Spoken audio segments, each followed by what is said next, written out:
19ஆம் சங்கீதம். வானங்கள் தேவனுடைய மகிமையை வெளிப்படுத்துகிறது. ஆகாய விரிவு அவருடைய கரங்களின் கிரிகையை அறிவிக்கிறது. பகலுக்கு பகல் வார்த்தைகளை பொழிகிறது. இரவுக்கு இரவு அறிவை தெரிவிக்கிறது. அவைகளுக்கு பேச்சும் இல்லை, வார்த்தையும் இல்லை. அவைகளின் சத்தம் கேட்கப்படுவதும் இல்லை. ஆகிலும் அவைகளின் சத்தம் பூமியெங்கும், அவைகளின் வசனங்கள் பூச்சக்கரத்து கடைசி வரைக்கும் செல்லுகிறது. அவைகளில் சூரியனுக்கு ஒரு கூடாரத்தை ஸ்தாபித்தார். அது தன் மணவறையிலிருந்து புறப்படுகிற மணவாளனைப் போல் இருந்து, பராக்கிரமசாலியைப் போல் தன் பாதையில் ஓட மகிழ்ச்சியாயிருக்கிறது. அது வானங்களின் ஒரு முனையிலிருந்து புறப்பட்டு அவைகளின் மறுமுனை வரைக்கும் சுற்றி ஓடுகிறது. அதின் காந்திக்கு மறைவானது ஒன்றும் இல்லை. கர்த்தருடைய வேதம் குறைவற்றதும் ஆத்துமாவை உயிர்ப்பிக்கிறதுமாயிருக்கிறது.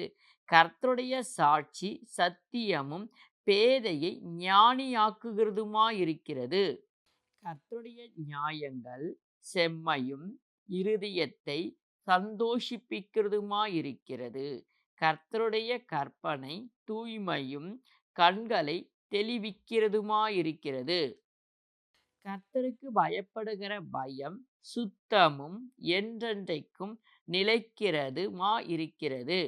கர்த்தருடைய நியாயங்கள் உண்மையும் அவைகள் அனைத்தும் நீதியுமாயிருக்கிறது. அவைகள் பொன்னிலும் மிகுந்த பசும் பொன்னிலும் விரும்பப்படத்தக்கதும், தேனிலும் தேன்கூட்டிலிருந்து ஒழுகும் தெளித்தேனிலும் மதுரமுள்ளதுமாய் இருக்கிறது. அன்றியும் அவைகளால் உமது அடியேன் எச்சரிக்கப்படுகிறேன். அவைகளை கைக்கொள்ளுகிறதினால் மிகுந்த பலன் உண்டு. தன் பிழைகளை உணருகிறவன் யார்? மறைவான குற்றங்களுக்கு என்னை நீங்கலாக்கும். துணிகரமான பாவங்களுக்கு உமது அடியேனை விலக்கி காரும். அவைகள் என்னை ஆண்டு கொள்ள ஒட்டாதிரும். அப்பொழுது நான் உத்தமனாகி பெரும் பாதகத்துக்கு நீங்கலாயிருப்பேன்.